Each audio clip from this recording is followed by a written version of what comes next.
The Bremen Town Musicians. Once upon a time there was a donkey who for many years had worked for a farmer. The donkey had worked on the same farm day in and day out, and longed to leave the farm and see the world. The farmer was not happy that the donkey wanted to leave, but when he saw how sad the donkey was, he told him that he must go. The donkey left and took the road to a town called Bremen, where he had heard a street band play sweet music. He thought he could be a fine musician too. Soon he came upon an old dog panting for breath, as if the dog had been running a long way. That means the dog had been having a hard time breathing. "What are you panting for, my friend?" asked the donkey. "Ah," answered the dog, "now that I am old, I have decided to leave my home and see the world. There is so much of the world to see that I have been running in order to get it all in."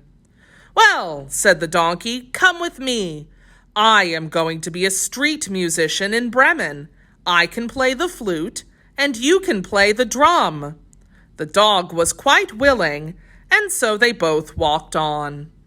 Soon the dog and the donkey saw a cat sitting in the road with a face as long as 3 days of rainy weather. "Now what's the matter with you, old kitty?" asked the donkey. "You would be sad," said the cat, "if you were in my place. For now I am getting old and I haven't seen any of the world beyond the barn I live in.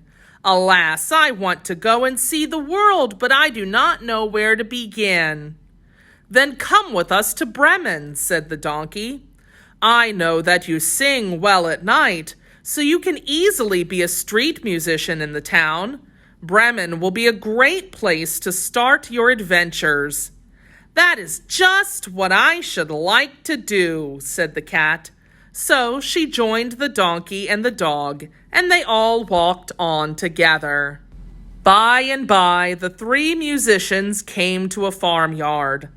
On the gate stood a rooster, crying "cock-a-doodle-doo" with all his might. "What are you making so much noise for?" asked the donkey. "Ah," said the rooster, "I'm trying to get the other animals' attention. I am leaving to see the world, and this is how roosters say goodbye. Come with us, old Redcomb." Old Redcomb refers to the rooster because of the red comb on his head. "We are going to Bremen to be street musicians. You have a fine voice, and the rest of us are all musical too." "I will join you," said the rooster, and they all 4 went on together. They could not reach the town in one day, and as evening came on, they began to look for a place to spend the night. The donkey and the dog lay down under a large tree. The cat climbed up on one of the branches. The rooster flew to the top of the tree where he could look all around. "I see a light from a window," the rooster called to his friends. "That means there is a house nearby," said the donkey. "Let us ask the people for supper." "How good a bone would taste," said the dog. "Or a nice piece of fish," said the cat. "Or some corn," said the rooster. So they set out at once and soon reached the house. The donkey, who was the tallest, looked in the window. "What do you see, old Long-Ears?" asked the rooster. Old Long-Ears refers to the donkey because he has long ears.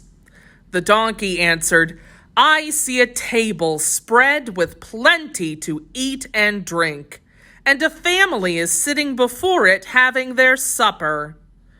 "Come down," said the dog, "and we shall think of a way to impress this family so that they will share their supper with us." The 4 friends talked over what they could do to show the family that they were not just ordinary barnyard animals. At last, they had an idea.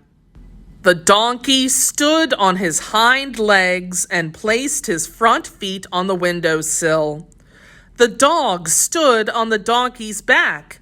The cat climbed up and stood on the dog's back, and the rooster perched on the cat's head. Then the donkey gave a signal, and they all began to make their loudest music. The donkey brayed, the dog barked, the cat meowed, and the rooster crowed. The animals thought for sure that this sweet music would charm the family. Hee-haw, hee-haw, roof, roof, meow, meow, cock-a-doodle-doo. The family had never before heard such a noise, and they were frightened and had no idea what could be making such a terrible sound. They ran as fast as they could through the woods to their neighbor's house. Our 4 friends were dismayed that their beautiful song had frightened the family so. Still, they were very hungry from their journey and decided to eat what remained of the family's supper. When the 4 musicians had eaten as much as they could, they were full and ready to sleep.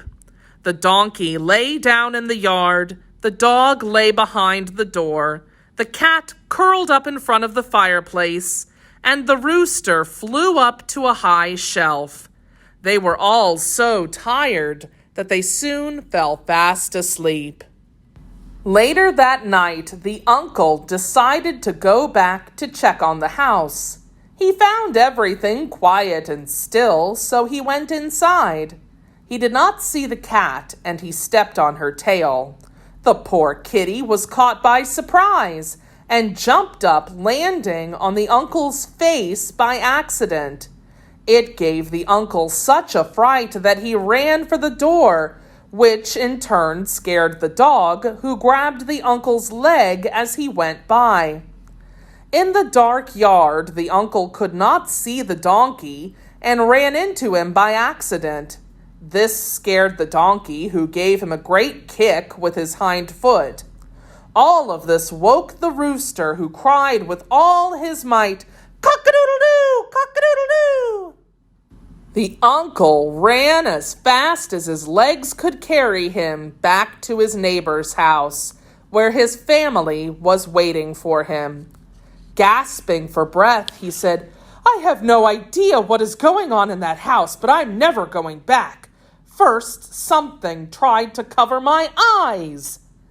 Then, something tried to stop me from leaving by grabbing my leg. Then out in the yard, something pushed me from behind. And all the while I heard an awful noise asking, 'Who are you? Who are you?' The family was filled with fear and ran away as fast as they could. Meanwhile, the animals had finally settled down after being woken up from their slumber. They decided that it was all just a bad dream and went back to sleep in the cozy little house. They liked the little house so much that they stayed there, waiting for the family to come back, and as far as I know, they are there to this day.